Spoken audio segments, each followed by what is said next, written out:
You are watching the video version of the Marketing Should Be Fun podcast. We are so glad that you are here. If you prefer to listen to podcasts, you can find the Marketing Should Be Fun show on any of your favorite podcast platforms, whether that's Apple Podcasts, Spotify, anywhere else. But most of all, we're so glad you're here, and I hope that you enjoy today's conversation.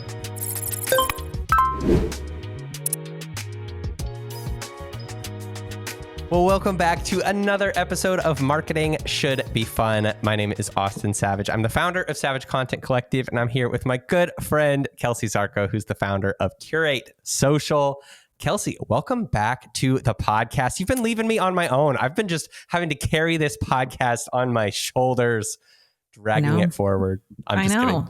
But this is my first official recording in our new house. So that's a fun milestone. That is a fun milestone. And that is the reason that you have been away from the podcast for the past month, which I will say is a fair reason. So yeah, it's been a little wild, but I'm happy to be back. Yeah. How's the new house? You have some cool stuff. You got some cool perks, some cool amenities, like a pool in the backyard. Like a pool. It's pretty fancy. Good. We, at some point when we record, I will have my whole office studio upstairs redone. So currently under construction with drywall and flooring and all the things, but this is my dining room and it works for now. So it does work. Are you doing all of that work like in the new office space yourself? Is it all DIY? Goodness, no. Okay. None of it is DIY. So there's that. I feel like that's the better choice. Like that is in literally the last episode that you were here for, we were talking about how chaotic entrepreneurship can be and the just like season of business that you're in. And so I was hoping that you would say that you hired somebody. Yes, for sure. Yeah. All hired out. Flooring's going in a couple of weeks and then we will paint it. But I guess that's the only part we're going to do ourselves. And when I say we, I mean Matt. So yeah, that is also fair. Let's be real. That's very fun. Well, I'm honored to be part of this episode in your new space. So, well, thank you. I'm so glad to be back. What's our this or that for today? Okay, it's a fun one. Maybe. Picture it. It's summer. You just come inside from a long day by the pool, or I'm picturing it. Maybe you're on a bike ride or whatever you were doing this summer. Okay. Would you rather have a sunburn or mosquito bites? Oh, no. I thought it was going to be something fun. Like, I know, a little bit out there, but these are real things in the world. And I was like, I don't actually know your answer to this one. Oh my gosh. A sunburn or a mosquito bite? Sunburn. Why? But it can't be like, when I was a kid, we would always go to Florida every other year and I would be in the sun a lot. And there was one year that I got like literal sun poisoning, which was like so itchy and like went beyond just like, oh, this hurts and it's uncomfortable. So not that kind of sunburn, but I do feel like there is something about a sunburn that makes it feel like you earned it. You're like, yes. I have been outside. This is, a badge of honor in some ways, but not a bad sunburn because you should always wear sunblock because that can be bad for your skin. So sponsored by Dermatology Clinics of America. Thanks for listening. No, mine's the same. I actually thought of it because one of the perks of our house has been getting a new pool, but we've had awful mosquitoes. We're just in a different area. We have trees now. It's not a new build neighborhood. And I am so sensitive. One time when I was a kid, I got a mosquito bite by my eye and it swelled up so bad I had to wear an eye patch. So I was like a pirate. It was a core memory. So I've been getting them again very badly. And I would much rather have a sunburn because it means I would have been laying by my pool and just see, like you said, the fruits of your labor of laying in the sun. Of your labor. That's funny. The other day, this is a completely tangential topic, but the other day at daycare, 2 of my kids got stung by wasps while they were there. And as a parent, I feel like thankfully both of them like were totally fine. Like neither of them really reacted to it or like, their skin kind of looked the same.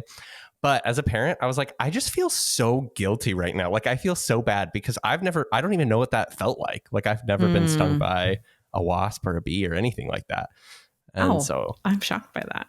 Have you? You've been stung? Yeah. Totally. I grew up, you did too. I was gonna say I grew up on a farm, but you kind of did too. Yeah. On a scale of 1 to 10, how bad did it hurt? I don't remember it so clearly. I was fine. They'll be okay. So definitely like sub 5 for sure. Oh yeah. Yeah. Okay. All right. What That's an good to know. interesting intro this has been. Welcome to the show, everyone. Let's talk about terrible things happening to you. And speaking of those things, we actually want to talk about the best thing that you can do for your content marketing in 2025. Ooh, we're a little rusty. We were looking back at our episodes and way back in 2022, which truly is crazy to think of that we've been doing this podcast for that long. But we had an episode that was called Utilizing an Interconnected Content Strategy in 2022. And that is a word and a phrase that we talk about here on the show a lot, like using interconnected content, connecting your content together.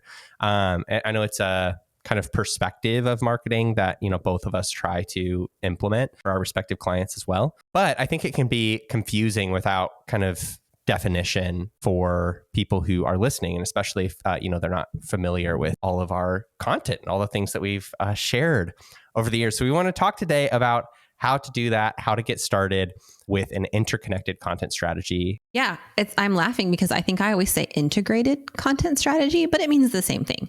We're talking about how to make sure all of your content. I'm the one who messed up there, not you. No. They're both right.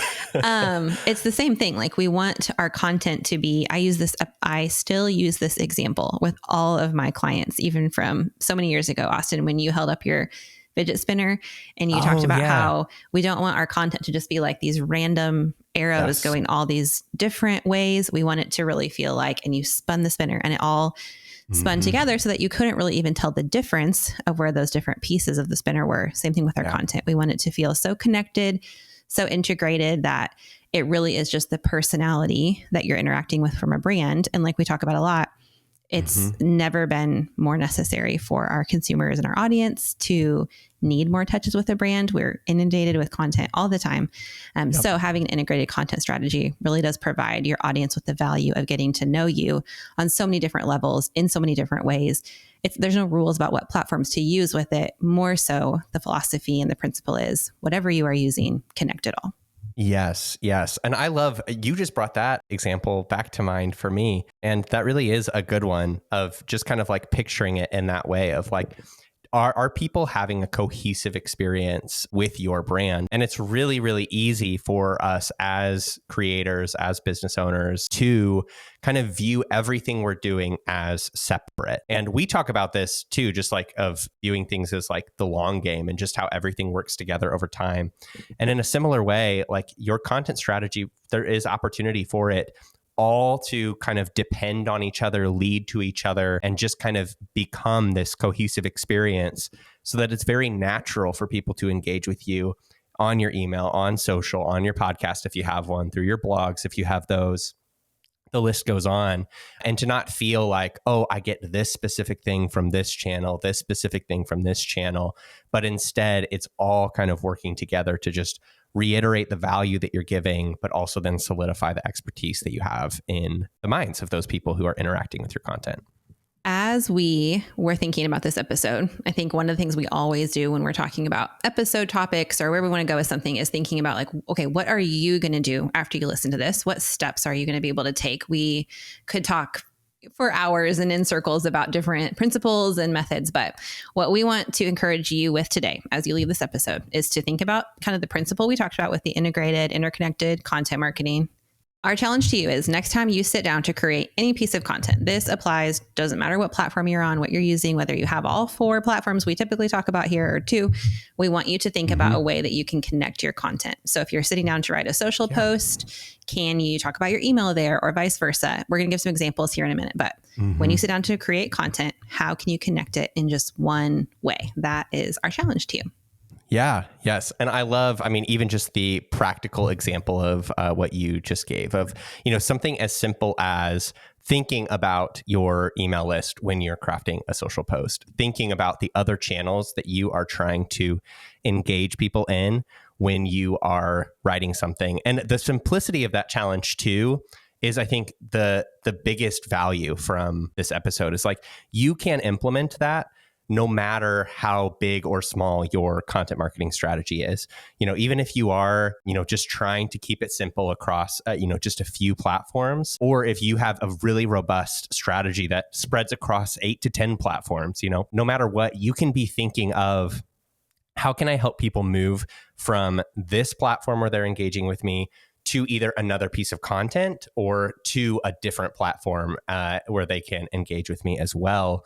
Which, again, just to connect this back just briefly to what we just talked about, the reason that matters, like Kelsey, just said before we dove into that challenge, is because that increases the amount of times that people can engage with you, and it increases the touches that they have with your brand, which increases the likelihood of a sale or a next step. Definitely. Even what you're saying about simplicity, I think, is a great reminder. So often we hear people say, like, well, I just don't know what to write about, or I just don't know what to talk about or to post about. And this takes that so much lower in your mind of having to think of all these ideas. You've got one idea and you can talk about it 4 different ways, or however many platforms you're working with. I think it does just help that overwhelm feel a little less loud in your mind when you're letting the platforms talk to each other instead of feeling like you have 4 separate tasks to do every day. Yeah.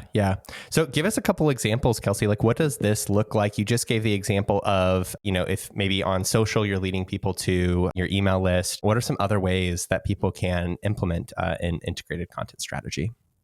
Yeah, I actually was just working on some content for a client and had like 3 examples come to mind. So since we're on a podcast, I'll start there. Definitely one of the simplest ways that you can integrate and connect your content is to post clips of your podcast on your social accounts, or somehow talk about your episodes on your social.